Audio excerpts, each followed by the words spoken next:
Buenas noches, 20 horas en todo el territorio nacional, noche de viernes, linda noche. Estábamos mostrando recién allí la imagen de la Avenida República Argentina y Sousa, es la intersección de que queda nuestro estudio principal de Unión TV. También aquí está Radio Venus, Radio Aspen, nuestro grupo Venus de Comunicaciones. Linda noche de viernes, como le decía, hoy cerramos la semana, otra semana frente a frente y nos visita la doctora María Teresa Barán. Ella es ministra de Salud, le agradecemos muchísimo su tiempo. ¿Cómo está, doctora? Muchísimas gracias por estar con nosotros. ¿Qué tal, Gustavo? Muy buenas tardes y muchísimas gracias por invitarme a este programa y sobre todo en estas fechas del año. Claro, que son fechas ya festivas, en la previa a las festividades, pero también son fechas de evaluación. Así mismo. Quería arrancar un poco, hacer que la gente te conozca un poco más el perfil más humano de nuestra ministra de Salud, pero ya que me tocaste el punto, ¿cómo cierran el año? ¿Qué evaluación hacen de este 2025? Y bueno, yo creo que cerramos un año muy positivo, pero como siempre dice el presidente de la República, no estamos satisfechos. Hay deudas históricas en salud pública y lo que nosotros estamos buscando es de cada vez más ir disminuyendo estas brechas y estas deudas históricas que tenemos en salud. Todos recordarán de que una de las peores crisis que tuvimos en salud pública fue a finales de febrero, los primeros días de marzo, que fue el tema de las terapias intensivas. Creo que hoy podemos decir con mucho orgullo que estamos prácticamente resolviendo casi todas las necesidades de camas de terapia intensiva, en donde como Ministerio de Salud hemos intervenido en lo que es en infraestructura, en equipamientos y en recursos humanos. Entonces, este fortalecimiento, y en las 3 terapias intensivas, pediátrica, neonatal y adulto. Cuando decís febrero, doctora, te refería a lo que ocurrió en Villarrica. Así mismo. ¿Cómo se me quedó una súper espina en el corazón? Porque, a ver, y lo charlamos mucho nosotros, tanto con tus colaboradores como con el gobernador del Guairá, Cesarito Sosa, porque parecía tan paradójico la inauguración, la alegría, la habilitación de una unidad, que después alguien toma la decisión de cerrar y pasa esto que ocurrió. Pero yo decía, fuera del tema de infraestructura, que cómo podemos enojarnos porque se habilite algo que no se tuvo nunca. Yo decía, ¿no será que allí el factor humano pudo haber hecho más? Porque a lo mejor estoy hablando por boca de ganso, no soy médico, no tengo la responsabilidad médica, pero decir, llega un chico a mi unidad y le puedo subir a un taxi, le puedo llevar al primer hospital y después veo quién paga la cuenta. Estoy seguro que si se le llama al gobernador no va a tener problema en pagar la cuenta. ¿Se puede haber hecho algo más? ¿Quedó también esa sensación en el...? En realidad, yo creo que aquí este chico nunca dejó de ser atendido. O sea, desde el momento que... Eso se comprobó. Se comprobó. Sí. O sea, la madre, en realidad, el parto se hizo en el hospital. El chico se le hizo los primeros auxilios en el lugar con los médicos terapistas que fueron contratados para ese lugar. Y lamentablemente, nosotros cuando hablamos en salud pública hablamos también de la regionalización de las terapias intensivas. Dentro de las terapias intensivas tenemos una terapia intensiva A, B y C, de alta complejidad o de muy alta complejidad y de mediana complejidad. Esa es la terapia intensiva que tenemos hoy en Villarrica, en donde hoy se han salvado muchísimas vidas y ese niño, aún estando en funcionamiento normal en esa terapia intensiva, igual ese niño iba a ser derivado. De hecho, que fue derivado en menos de 12 horas al hospital, a la terapia intensiva de Santísima Trinidad, que es un hospital de muy alta complejidad, y ese paciente fallece casi 48 horas después dentro de una terapia intensiva. O sea, recibió toda la atención que se merece. Y algo que a lo mejor ustedes no quieren decir públicamente porque también puede sonar muy fuerte. A veces hay que explicar que si funcionaba todo y la atención era incluso más inmediata, tampoco era garantía de que se salve.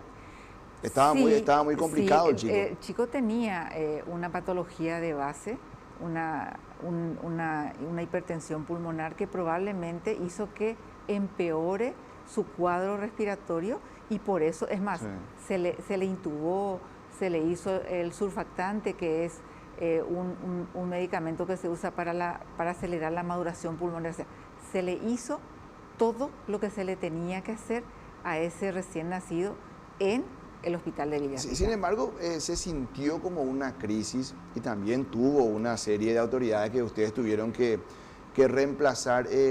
¿Cómo te sentiste en ese momento, doctora? Y en realidad, en el fondo, uno se siente como que frustrada porque uno busca lo mejor para ver que funcione todo adecuadamente.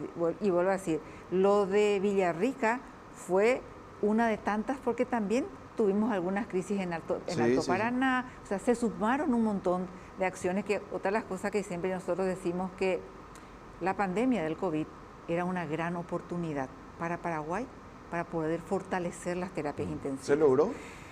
No se logró con la pandemia. Lo que nosotros encontramos en realidad es muchos equipos, porque en realidad en la pandemia se han comprado muchos equipos a lo mejor de muy baja calidad que han hecho que eso cayeran rápidamente.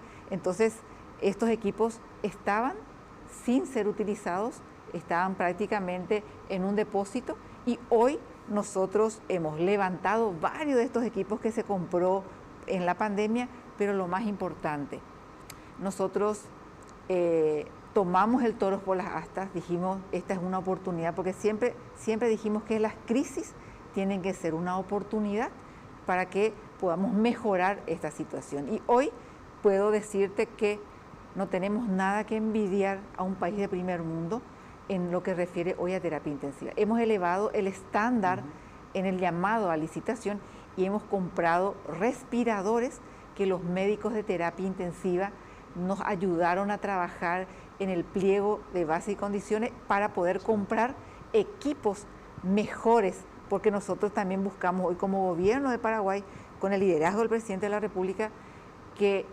tengamos lo mejor de lo mejor en salud pública. Totalmente. Vamos a hablar mucho del tema operativo en lo que resta del programa, porque tenemos una horita por delante. Quiero conocerte un poco más y que la gente también te conozca un poco más. La gente sabe que soy del departamento de Itapúa, porque normalmente, pues de hecho ocupaste un cargo en la gobernación, Secretaría de Salud de la gobernación de Itapúa, cuando fue gobernador Juan Afara. Juan Afara. Y la gente sabe que sos del sur del país, pero ¿de dónde sos? ¿Cómo está conformada tu familia? ¿Dónde estudiaste? La gente sabe que sos doctora, pero muy poca gente sabe tu especialidad también. Sí, bueno, en realidad yo quiero comenzar contando mi historia, que cuando yo tuve 17 años, cuando estaba terminando mi secundaria, yo tomé la decisión de estudiar medicina. Mi papá, a los 53 años, falleció de cáncer de esófago, y eso fue el motivo por el cual yo elegí mi carrera de medicina. Mi mamá quedó viuda a los 46 años, con 6 hijos, y para mí era una misión imposible estudiar medicina, muy difícil. Imagínate, hace 35, casi 40 años atrás, una mujer viuda con 6 hijos, y bueno, yo soy una persona donde siempre le tuve pero muy en el corazón y muy de cerca a Dios. Y en un cumpleaños yo le pedí a Dios que me ayude. ¿Tu cumpleaños número 17? En mi cumpleaños número 17, yo le pedí que como regalo de cumpleaños me ayude a que yo pueda estudiar la carrera de medicina. Y te voy a contar más. Yo estudié en el colegio, en el centro regional. Y yo estaba en el más importante de Encarnación. Que es un colegio público, y estaba en el coro del colegio. Y nosotros vinimos al Centro Cultural Paraguayo-Japonés para la inauguración de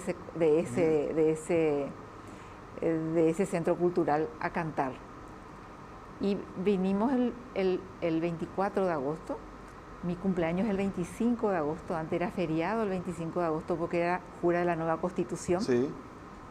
Entonces, que fue la penúltima Constitución. Sí, era la primera vez que yo venía a Asunción. La primera vez que venía a Asunción. ¿Con 17 años? Con 17 años. Entonces, cantamos en el coro, estuvimos todo el día en ese lugar, y a la tardecita noche paramos en Barrabar a comer hamburguesas, que hay acá. Sí. Y después nos subimos al colectivo para volver a Encarnación.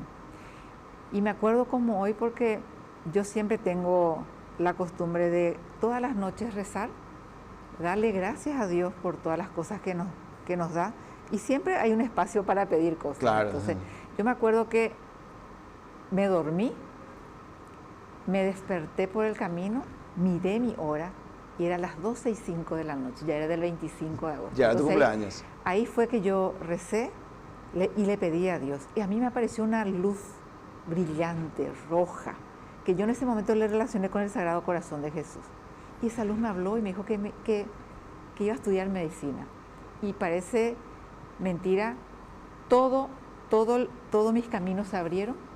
Yo me fui a estudiar en Corrientes, Argentina, porque de Encarnación a Corrientes quedan 312 kilómetros, mucho más cerca. Yo no tenía ningún conocido en Asunción, sí tenía conocidos en Corrientes, y fui a estudiar medicina en Corrientes.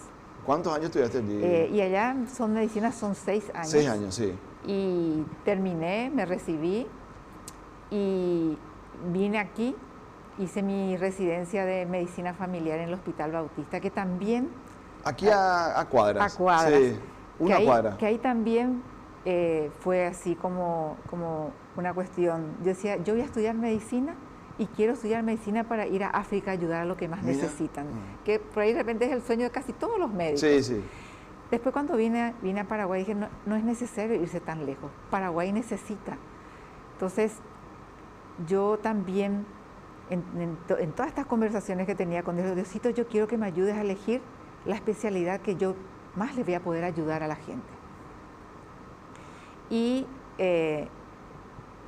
iba a entrar a las residencias médicas, yo presenté mi carpeta en el Hospital Nacional, presenté mi carpeta en el Hospital de Clínicas, y me encuentro con un amigo, colega que estudió en Corrientes conmigo y se había recibido un año antes que yo, y me dice, ¿y por qué no presentas tu carpeta en el Hospital Bautista? Y ahí es la residencia de medicina familiar, es muy buena la residencia. Medicina familiar. Y la última carpeta que se recepcionó en el Hospital Bautista fue la mía.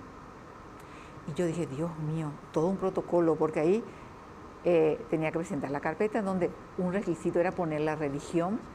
Claro, ¿y ustedes son católicos? Yo soy de religión católica. Católicos, y ahí la religión bautista, ¿verdad?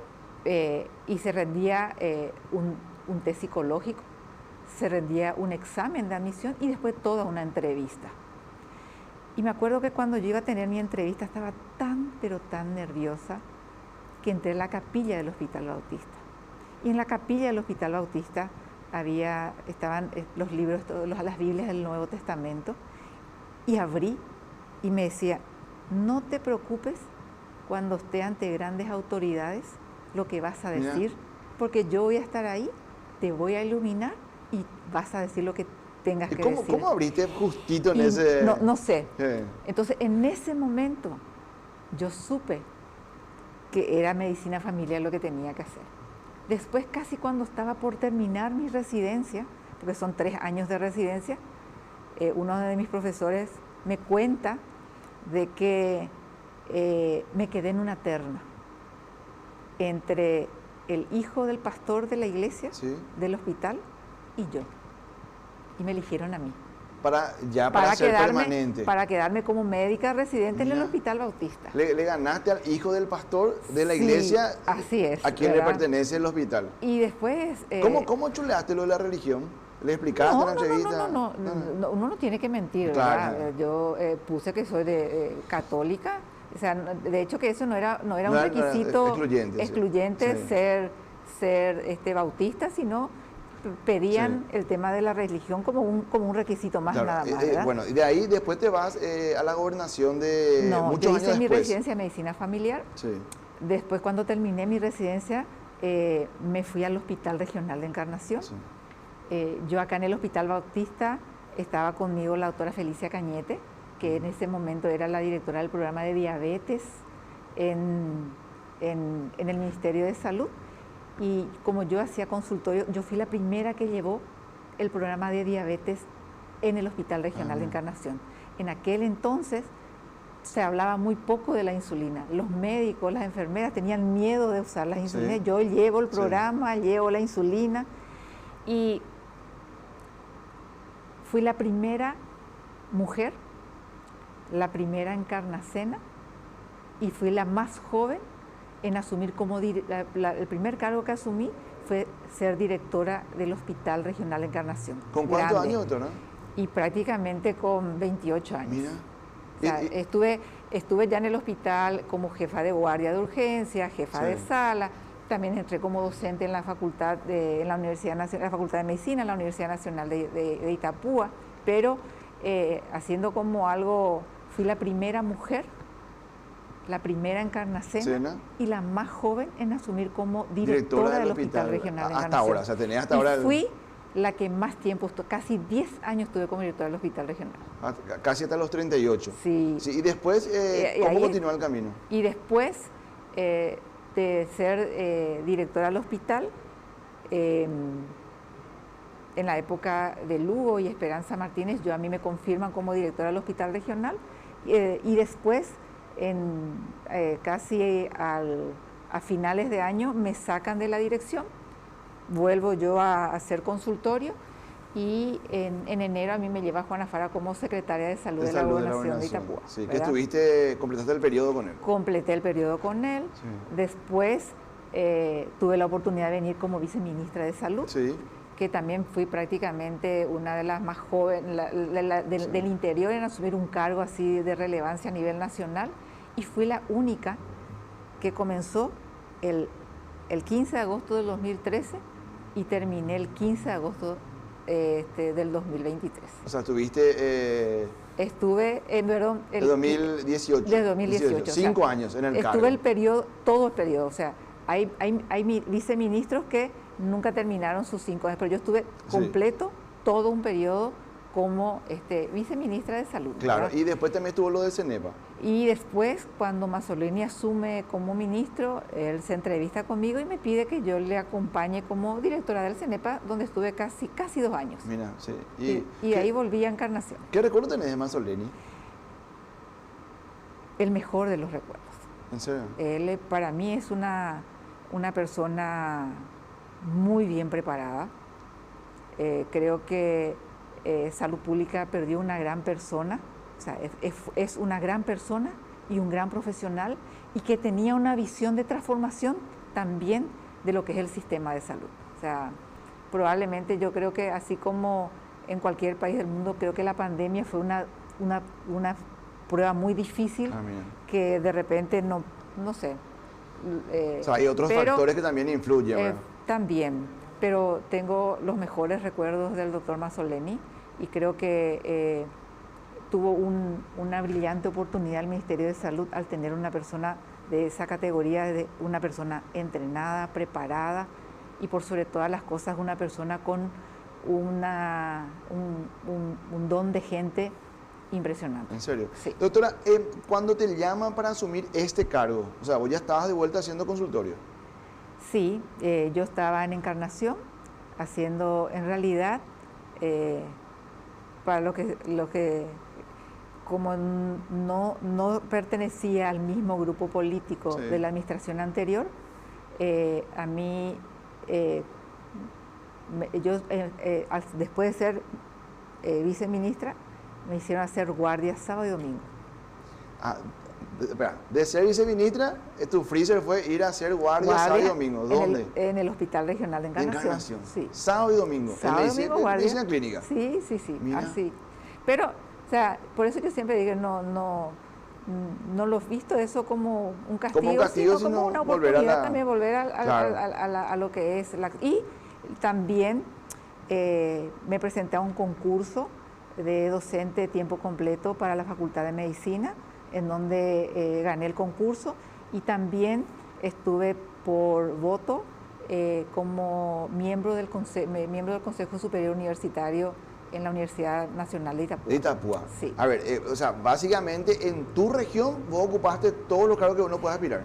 Sí, también cuando el actual diputado Sebastián Remestrugi estaba como intendente, él me llevó a mí también para ocupar el cargo de directora de salud de la Municipalidad de Encarnación. ¿Ocupaste todito los cargos? Todo. Yo estuve en un puesto de salud, estuve en un centro región. De salud, o sea, pasé por todos los niveles, y puedo decir que fui haciendo como una carrera dentro de lo que es salud pública. La coyuntura que te trae al cargo, porque pasó algo que nadie esperaba. El doctor Felipe González, conocido por todos como Pipo González, en verdad, director externo, director del INERAM, hace muchos años director del INERAM, y con un trabajo muy destacado también en pandemia, porque el INERAM y Itagua fueron los puntos de referencia en la lucha contra el COVID. Él hace una declaración, tal vez un sincericidio para muchos, desafortunado para otros. Hay cosas que uno a veces no tiene que decir en público, bueno, y le retiran el cargo que todavía no había asumido. ¿Cómo se da tu nominación, doctora? Y ahí es otra vez en donde yo me siento una bendecida y una protegida de Dios, porque te soy muy honesta y sincera, en mis planes no estaba ser ministra de Salud. No, ya había un ministro. Ya había un ministro designado. Entonces, de repente, son esas situaciones que Diosito te pone en el camino. Y quiero que también que sepa la gente que siempre me consideré que soy un instrumento de Dios para poder ayudar a la gente. Y siempre que me ocupó tener estos cargos, siempre traté de ser un factor facilitador en la gestión y no un factor que le ponga trabas. Entonces, en realidad, hablé con la doctora Lea, es la que me llama por teléfono, y me dice, Lea Jiménez, y me dice, María, que Lea Jiménez era viceministra de Economía o de Hacienda cuando yo era viceministra de Salud, y donde nos tocó trabajar mucho con los proyectos del Banco Mundial, los proyectos del BID, que en el tema de las unidades de salud de la familia, o sea, tuvimos un trabajo también con ella, ¿verdad? Sí. Entonces ella me llama y me dice, María Teresa, ¿qué tal estás para asumir este desafío?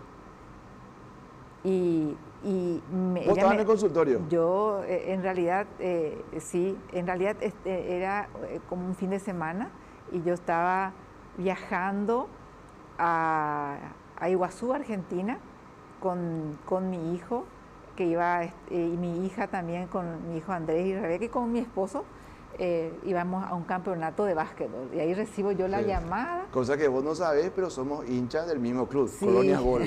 Vos no sabés, pues yo te cuento. Sí. Bueno, entonces, y ahí comenzó, Dios mío. Y ese lunes amanecí acá en Asunción, me reuní con la doctora Lea, ella me pidió que yo construya un plan de salud. ¿Qué harías en el cargo? Y Dios mío, en menos de 48 horas me junté con un equipo, trabajamos y bueno. ¿Quién fue la primera persona a la que le llamaste y le dijiste, tenemos que armar un plan de salud, ¿me ayudas? Y bueno, en realidad a las personas con quien yo trabajé fue con el licenciado Julio Fernández, ¿sí? Que él estuvo trabajando mucho tiempo lo que es descentralización en salud. Trabajé y hablé también con Rubén Gaete, no sé si le conoces, sí, ¿verdad? Sí. Donde es una persona donde siempre trabajó mucho en el área de salud.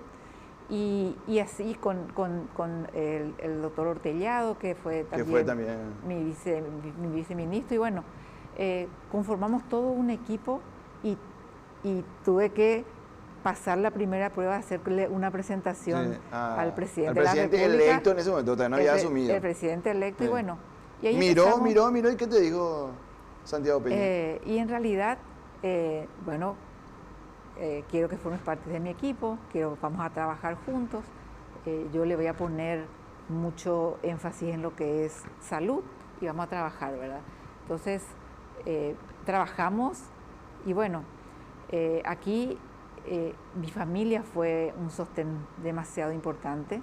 Mi esposo Javier, mi hija Rebeca, mi hijo Andrés, en donde ellos de alguna u otra manera son mi soporte y mi pilar, porque muchas veces tengo que dejar de lado el rol de mamá, el rol de esposa, pero ellos se pusieron mi camiseta y hacen que mi día a día sea mucho más liviano y llevadero. Claro, pero cuando uno ocupa un cargo como este, yo supongo que, yo por ejemplo, ahora que estamos hablando, son las 20:25, yo pongo modo avión en el teléfono, ¿verdad?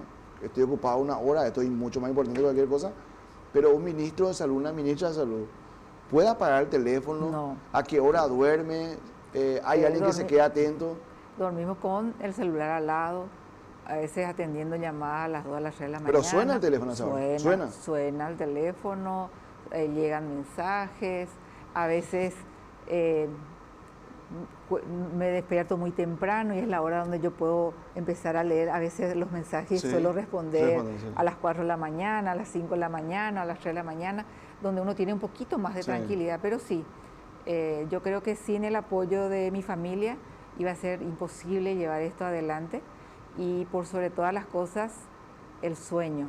Como dije yo, para mí fue muy difícil estudiar medicina y Dios me fue mostrando todo el camino, y para mí tenerle como mi mejor amigo, mi mejor aliado a Dios es una mochila mucho más liviana, porque todas las crisis, en esas crisis más fuertes estuvo mi familia, y lo más importante también, ¿verdad?, que tuve el apoyo del presidente de la República, donde llegó un momento, en el momento más fuerte de la crisis, y me dijo: María Teresa, yo te agarro de la mano. Yo te comenté una infidencia, ¿verdad? Vos sabés que una vez compartimos una mesa, porque yo soy el más humilde de los colaboradores de la Fundación Médico La Promo 83. Y una vez nos encontramos en una mesa, que estaba el presidente de la República, estabas vos, estaba mi amigo Hilo Moreno, doctor Frete, y estaba yo acá en la punta de la mesa.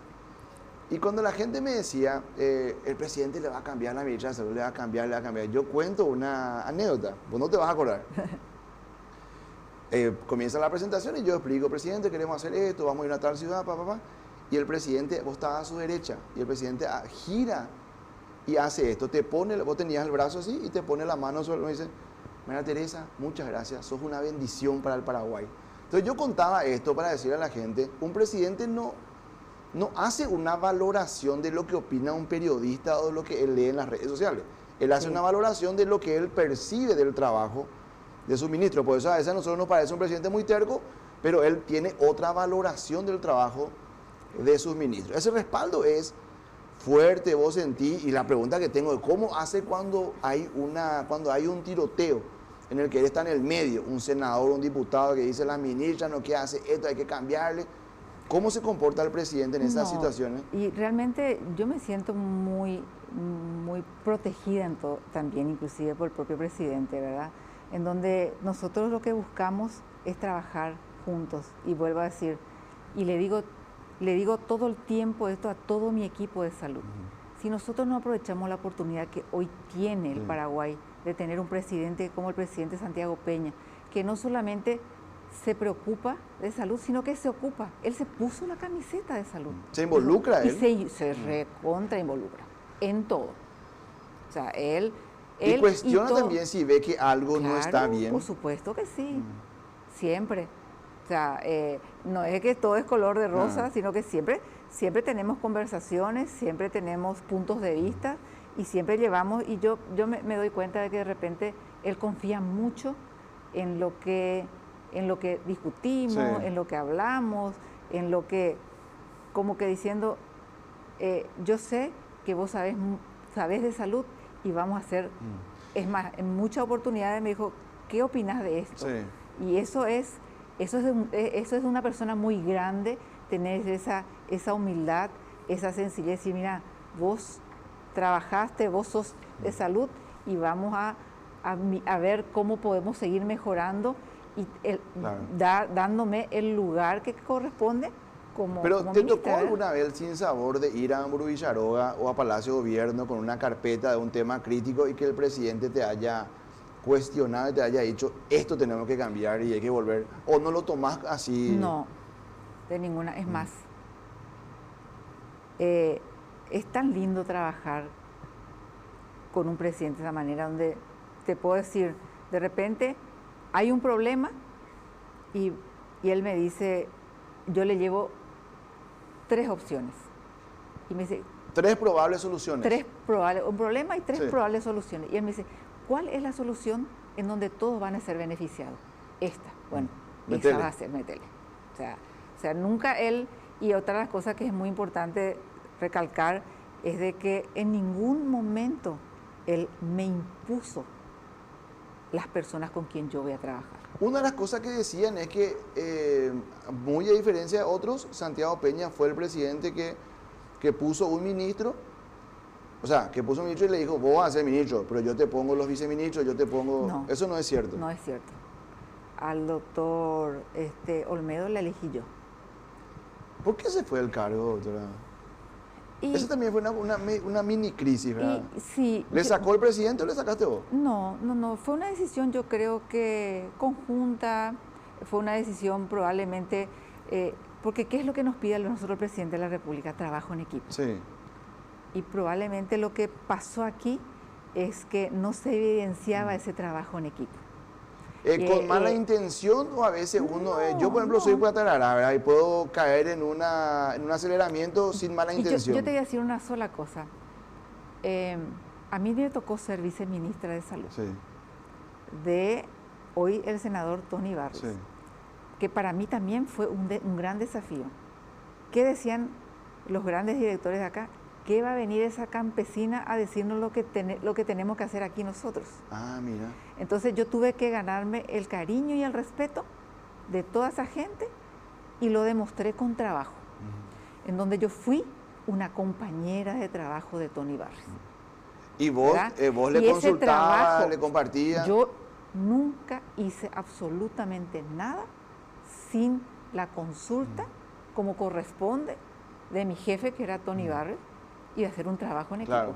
Bueno, ahí nomás yo quiero limitar porque... Yo le complementé, sí. Yo me sumé a su equipo a trabajar y a demostrar con trabajo y a ganarme el respeto de todo, pero yo al senador y en ese entonces mi jefe, Tony Barrios, siempre lo respeté en todos los niveles y probablemente eso hizo que yo termine mi gestión como viceministra. Doctora, para cerrar el tema Olmedo, porque quiero irme al operativo también, que es muy importante. Cuando vos decís, a lo mejor a veces uno no sabe trabajar en equipo, hay dos posibilidades. Está el puenteo. El puenteo sí tiene una cierta mala intención. Y está lo otro que a veces uno acelerado quiere resolver cosas, quiere hacer cosas, y no se tomó la molestia o no cuidó el detalle de compartir con su ministra, con su jefa inmediata. Opción A, opción B, el caso Olmedo. Y probablemente... O todas las anteriores como el examen de la facultad. Sí, yo creo que fue una mezcla de todo, ¿verdad? Sí. ¿Volviste a hablar con él? Siempre. ¿Buena onda? Sí, buena onda. Sí. ¿Cerraron bien el...? Sí, al principio, y todo el mundo sabe que hubo por ahí de repente como un quiebre, pero yo soy una persona muy conciliadora, ¿verdad? A mí no me gustan las confrontaciones y hablamos, dialogamos. A lo mejor no con la frecuencia cuando él estaba como viceministro, pero sí, nos encontramos siempre en algunos lugares y hablamos. ¿Te gusta el fútbol? Sí, me gusta el Saúl fútbol. Recalde, ¿qué función cumple en el equipo? Parece ser el stopper, el mediocampista, el que tiene que salir a trabar cuando hay que defender la gestión. ¿Qué tan importante dentro del esquema? La verdad, por eso yo siempre cuando le digo a mi equipo que todos siempre estamos siendo observados. O sea, y ahí te quiero contar esto, y justamente cuando a mí me llaman para ser viceministra de Salud, yo dije, ¿a quién le voy a poner como viceministra, verdad? Y así fue también que dije, bueno, Diosito, iluminame. Y recé toda una noche, al día siguiente dije, bueno, Ortellado. Y le llamo ya al doctor Ortellado, a José Ortellado, porque él, cuando yo era viceministra, él estaba también como en un cargo de director y le conocí, ¿verdad? Y le llamo yo, mira, le dije yo, a mí me ofrecieron este cargo y yo quiero que vos seas mi viceministro. ¿Aceptás este desafío? Sí, doctora, acepto. Cortó, ¿verdad? Y cortó y al segundo me llamó, me dijo, doctora, ¿será que puedo hablar primero con mi señora y con mis hijos primero para ver y qué sé yo? Y la misma reacción tuve con Saúl. Él de una me dijo, sí, quiero, ¿verdad? ¿Pero cómo se te ocurre Saúl Recalde? Y porque él era mi director regional. Ah, ya. Y él era director regional de Amambay y era uno de los directores... Pero tomaste vos la decisión, porque el gobernador Juan Chacota festejó como una Copa Libertadores, bueno, porque era su Copa blanca. Para que vos veas nomás que lo que yo te digo, o sea, siempre las decisiones, o sea, yo no puedo decir yo tomé la decisión, o sea, yo tomé la decisión de elegirle a él, lo consulto con el presidente me da el ok. Sí, y pero vos le conocías porque fue tu director. Yo le conocía por su trabajo, ¿verdad? Porque él era uno de los directores regionales que menos problemas me daba, que tenía un alto índice de gestión en su departamento. Entonces, eso hizo que yo le elija. ¿Le llamaste vos? Le llamé por teléfono y así le dije, y de una me dijo sí, también, ¿verdad? Y yo creo que hoy yo me siento que tengo un gran equipo. Comunicación, directores generales, los 2 viceministros. Hoy estamos trabajando en concordancia y trabajamos juntos y en equipos y juntos nos reunimos, hablamos, discutimos, vemos cuáles pueden ser las mejores decisiones, porque como decimos nosotros en la administración pública, no podemos pretender de que yo sepa todo. Lo importante es rodearte de personas técnicas que sepan, y un buen gerente tiene que tener la posibilidad de escucharle a sus colaboradores las recomendaciones que te dan para poder Yo comparto trabajar. contigo, pues me molesta tanto cuando alguien dice, nadie pico le asesora, dice por un ministro o por un presidente. El buen asesor siempre existe. Lo que pasa es que a veces no le queremos hacer caso al asesor, hay que escuchar, hay que... Así es. Sí. Doctora, te quiero preguntar el caso de la deuda a las farmacéuticas, ¿verdad? Hoy no está en debate, hoy no es la mayor crisis en el tema del Ministerio de Economía porque está todo muy centrado en obras públicas, pero ¿cómo termina el año? ¿Y cómo van a desenvolverse con ese tema en el 2026? Yo te cuento lo que una vez nos dijo, nosotros hablamos o con Gerardo García o con Luis Ávila, que son los capos de Cifarma, y ellos siempre hacen una diferenciación. Hay una deuda medio parecida entre IPS y Salud Pública, pero Salud Pública nos parece previsible. O sea, por lo menos podemos proyectar lo que nos van a pagar, y con IPS hay un problema mayor. ¿Cómo cierran el año con la farmacéutica? Y la verdad que sí, cerramos con deudas.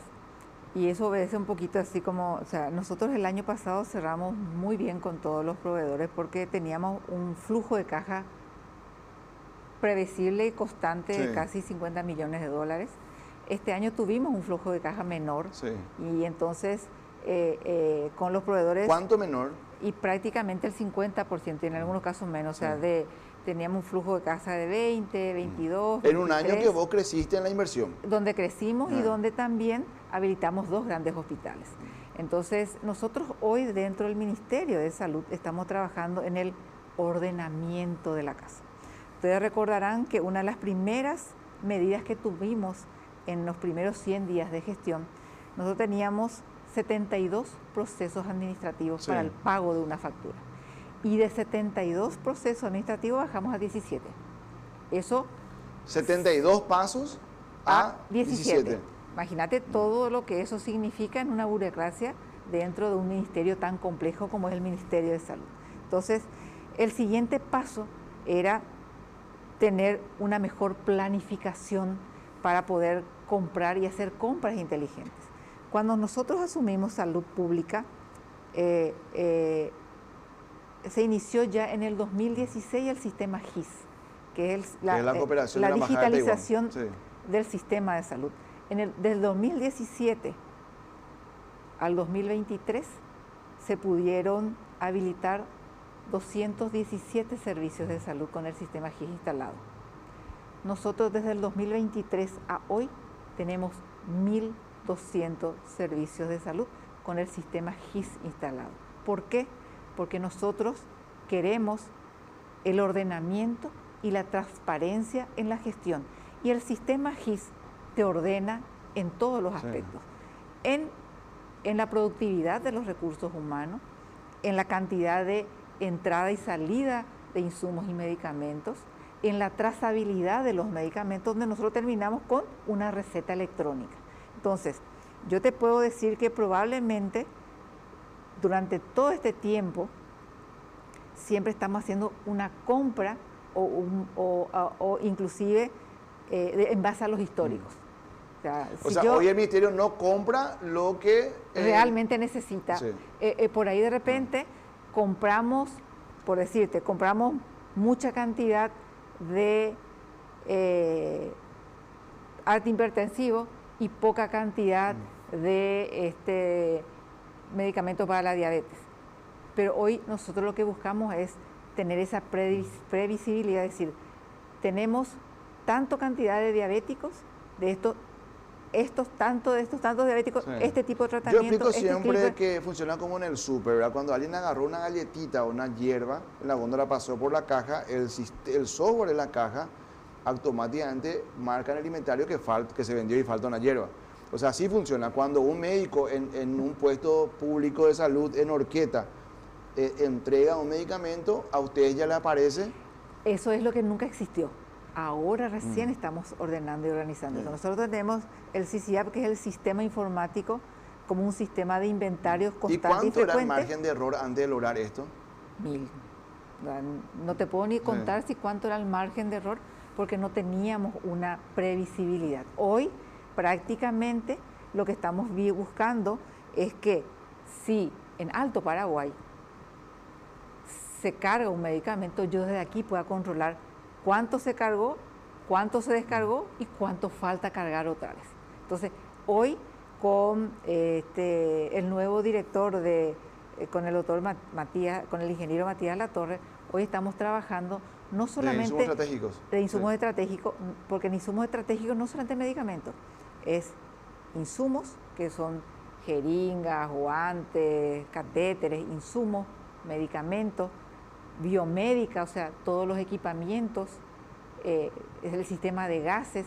Entonces, no teníamos ningún control de eso. Y hoy, a través de la informatización, estamos controlando, estamos teniendo inclusive los inventarios de los equipamientos que tenemos en los diferentes pero ya hospitales. estamos en el ideal, o todavía puede pasar que mañana sábado alguien vaya a un consultorio y no haya un medicamento.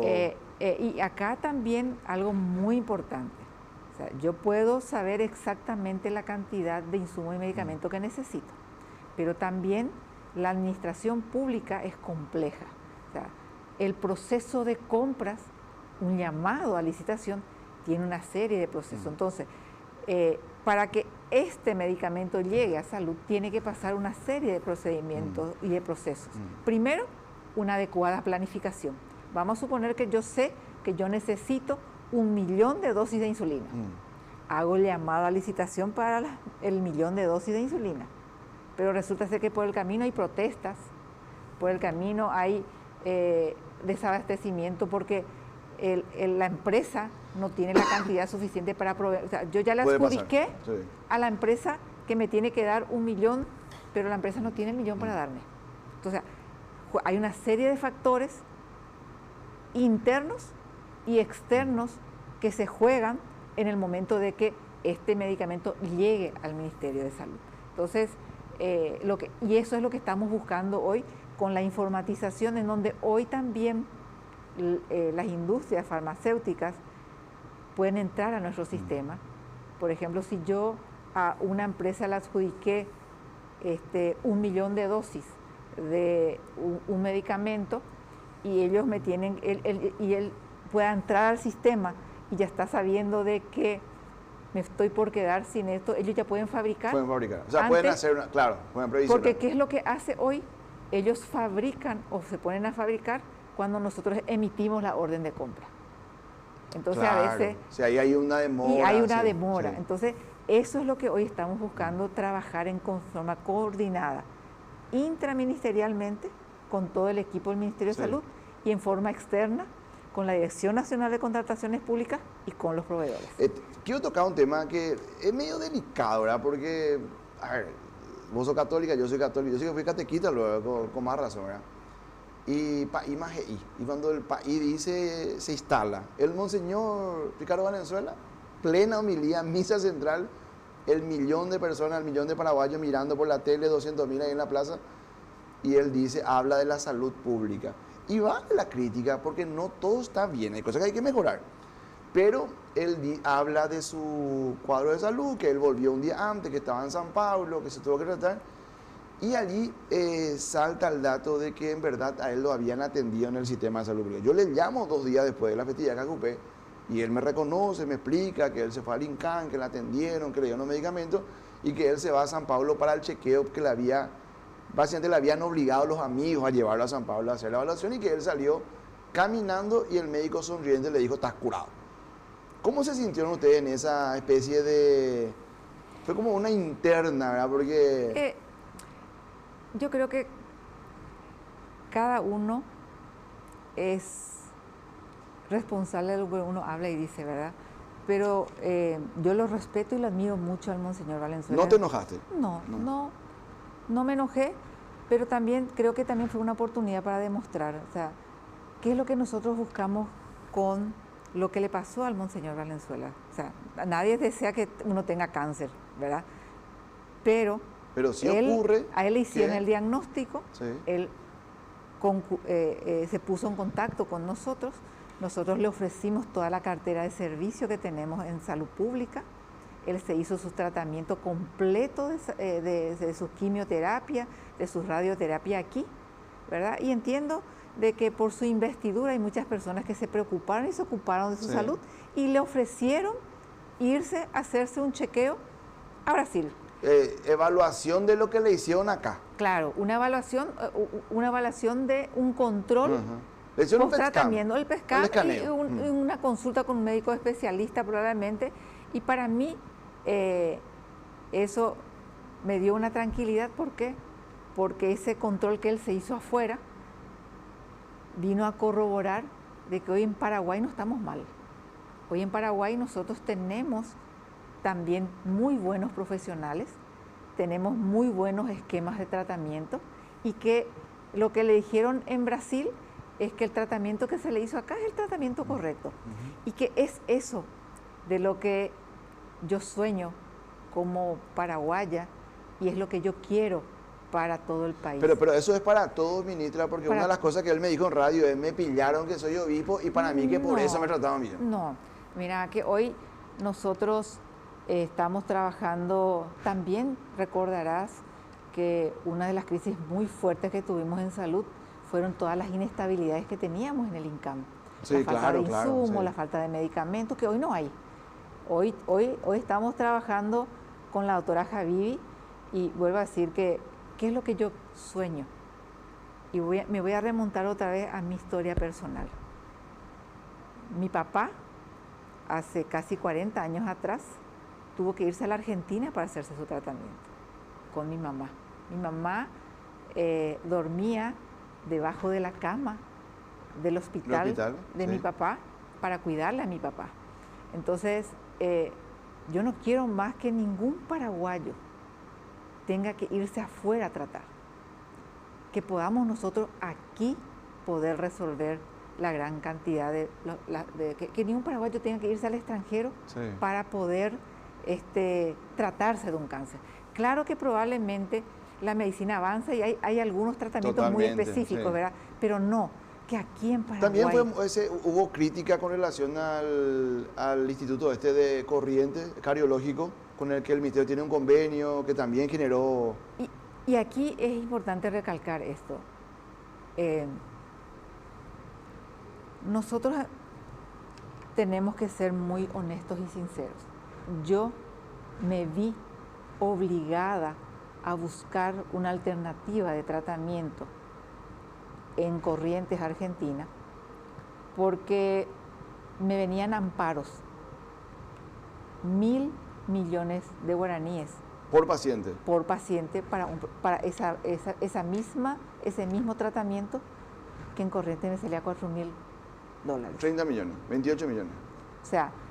¿Y por qué la diferencia? ¿Hay una explicación en la diferencia? En realidad nosotros, cuando nos dimos cuenta de esta situación, empezamos a investigar y le involucramos como corresponde probablemente, porque eso el que enviemos paciente a Corrientes desató mucha molestia en los médicos por parte de la Sociedad Paraguaya de Cardiología. Pero antes de enviar el paciente y antes de firmar un convenio con el Instituto Cardiológico, nosotros le consultamos a la Sociedad Paraguaya de Cardiología si en Paraguay había un médico habilitado para hacer ese tipo. ¿Y ellos respondieron por nota? Ellos por nota nos respondieron que no. Entonces nosotros hicimos los pasos como corresponde. Pero el cálculo económico, doctora, no resiste ningún análisis. Si yo llevándole acá voy a tener 30 pacientes versus uno. Hoy son 4 pacientes nomás que lo que derivamos al Corrientes, ¿verdad? Y estamos hoy ya trabajando también con el doctor del MAS, con la gente del Hospital Pediátrico Niños de Acostañó, para poder tener esta capacidad instalada y que nosotros también aquí en Paraguay podamos hacerlo. Grandes hospitales, el de Itapúa, el Gran Hospital del Sur y el de Coronel Oviedo, hay que hacer una evaluación, un corte de cómo están funcionando en sus primeros pasos. Sí, yo creo que el gran desafío, y ahí es donde es muy importante destacar la voluntad política del presidente de la República, Santiago Peña, porque nosotros recibimos estos dos grandes hospitales sin terminar. El presidente tomó la decisión política de que se terminen los hospitales, se equipen y se pongan en funcionamiento.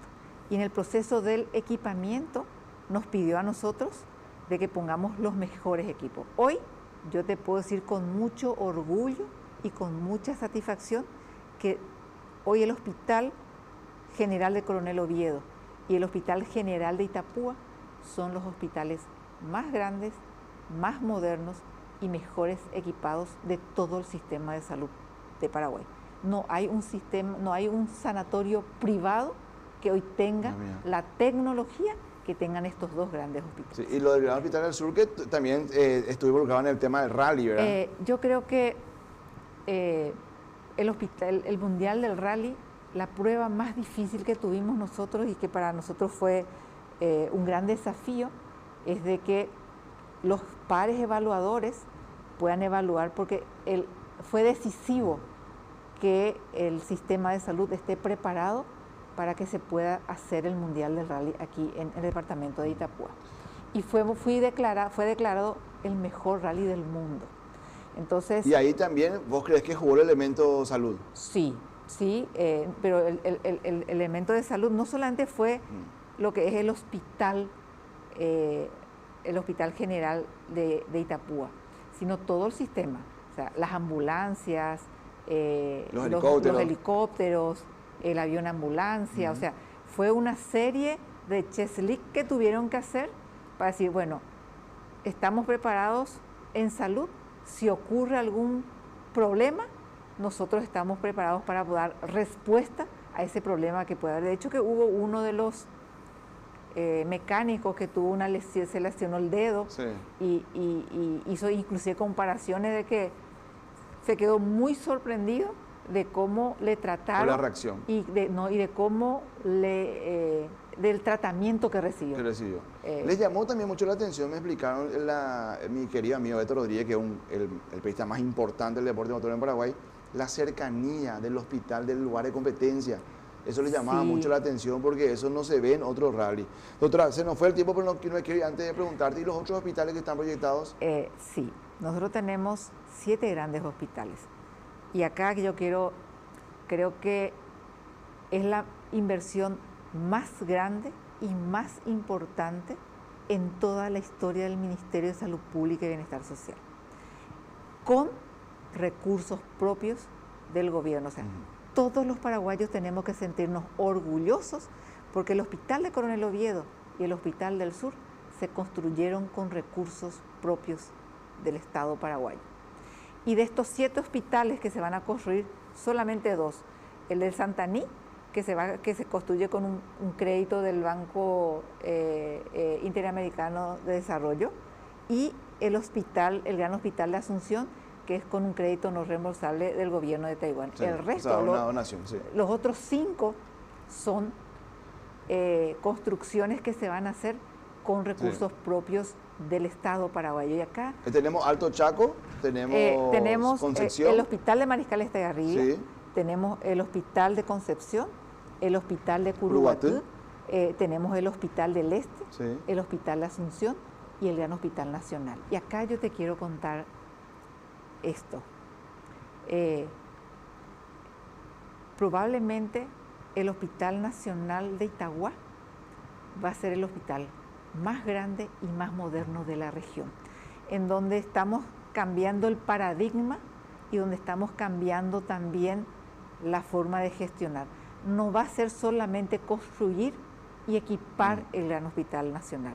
Desde enero vamos a empezar la capacitación a todo el personal en lo que va a ser la puesta en funcionamiento del Hospital Nacional de Itagua. Y algo muy, pero muy importante, la visión que hoy tenemos como país. O sea, Paraguay demográficamente está cambiando. Si bien Paraguay tiene una alta población joven, ya tenemos un gran número de personas adultas mayores, ya tenemos la misma consecuencia que tienen los países del primer mundo, la alta prevalencia de las enfermedades crónicas no transmisibles como la diabetes, la hipertensión, las enfermedades cardiovasculares, cerebrovasculares, y estamos teniendo una disminución en la tasa de natalidad y tenemos menos partos, o sea, de 120, 130, 150 mil partos al año que teníamos hace 10 años atrás, hoy estamos bajando a 80.000, casi y probablemente el 2025 vamos a cerrar menos de 80.000 partos en el año. Entonces, hay una disminución paulatina de los números de partos. Tuve un pequeño aumento en pandemia. Mira, porque la gente se quedaba más en casa. Sí. Doctora, hay que marcar para vos, el que vos a lo mejor no lo vas a decir públicamente, pero vos sentís que es el punto más flojo, que vos no estás contenta, que vos decís, acá no estamos logrando el objetivo en salud pública. Y en realidad hay una serie de situaciones. O sea, como dice el presidente de la República, no estamos contentos, no estamos satisfechos, porque hay deudas históricas en salud.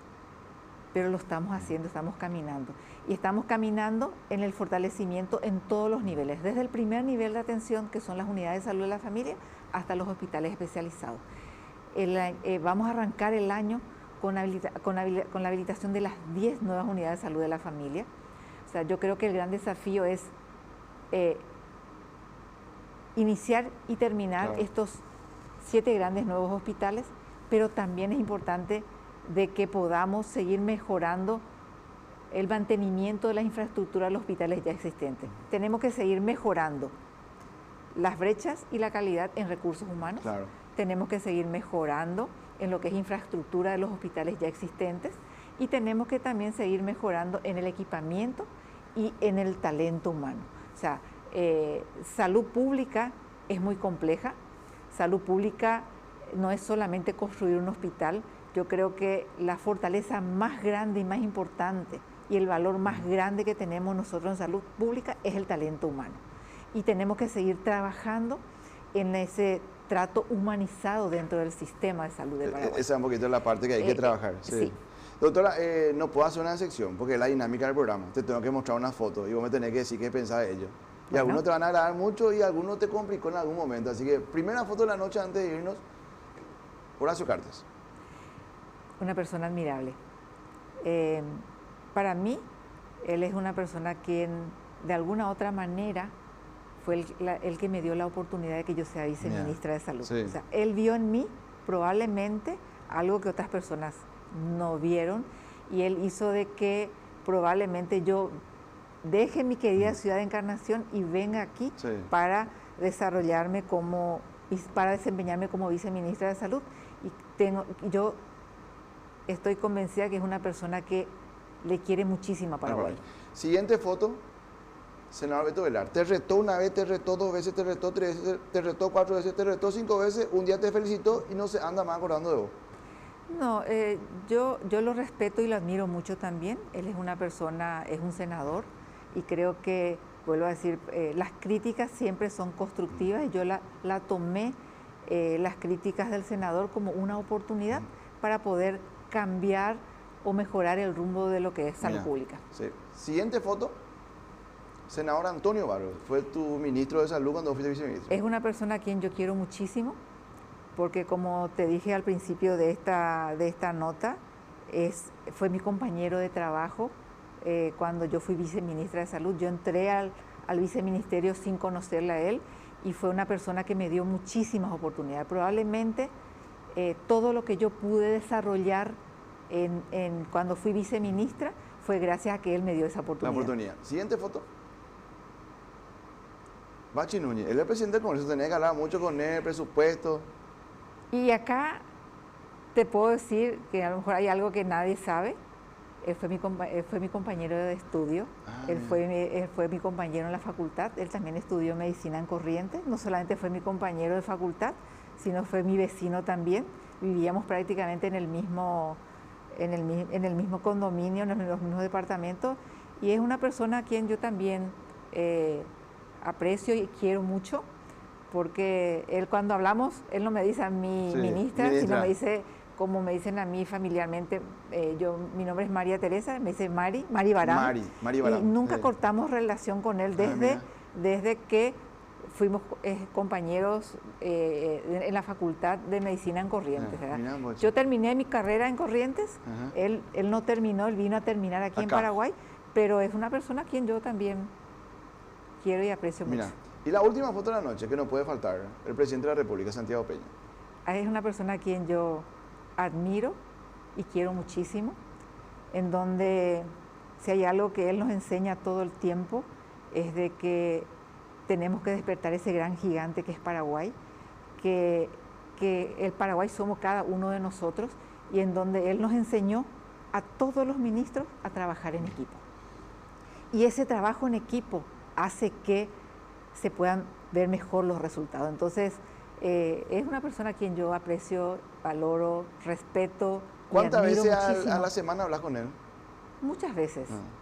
¿A veces todos los días? A veces 2 y 3 veces en el día también. Sí. Hablamos mucho y vuelvo a decir, me siento muy bendecida porque es una persona quien se puso la camiseta de salud pública y en donde me agarró de la mano y me dijo, María Teresa, juntos vamos a salir de esta crisis y juntos vamos a mejorar. O sea, el sueño que él tiene es el sueño que tenemos hoy, el sueño que queremos para todos los paraguayos de tener un sistema de salud mejor y como se merece todos los paraguayos. Doctora, gracias por estar con nosotros. Muchísimas gracias. Muchas gracias. Noche de viernes, linda noche de viernes con mucho calor, ya es fin de semana, así que también te deseo, si queda algún tiempo de descanso con la familia, descanso reparador, porque también siempre hablamos de la salud mental de los ministros. También tienen que hacer vida de familia, tienen que descansar y tienen que estar lo más entero que se pueda para afrontar los compromisos que son muchos. Ser periodista es un poquito más fácil. Sí, y antes de cortar nomás, tocaste un tema muy importante que es salud mental. Yo creo que hoy nosotros habilitamos la línea 155. Más de 8.500 personas llamaron a esa línea. Sí. Y vos sabés que el impacto que hoy tiene es demasiado grande, demasiado importante. Hemos salvado muchas vidas con esa línea. Nosotros hacemos mucha promoción de ello porque es una herramienta. 24/7. Nos tomó el tiempo, pero ¿por qué? Porque el tiempo que nos tomó es entrenar. O sea, las personas que atienden el teléfono son psicólogos, médicos, psiquiatras. No son cualquier persona. Personas que fueron entrenadas y capacitadas para resolver una crisis y contener detrás de la línea.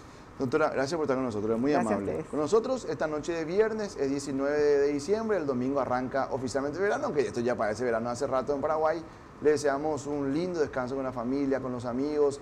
Si Dios no dice otra cosa, estamos el lunes a las 6 de la mañana para hacer otra mañana de unión. Y esto repetimos a las 23 y mañana y todo el fin de semana van a ver todos los cortes de esta linda charla con la ministra de Salud en las redes sociales de la Unión y también en mis redes. Que pasen bien.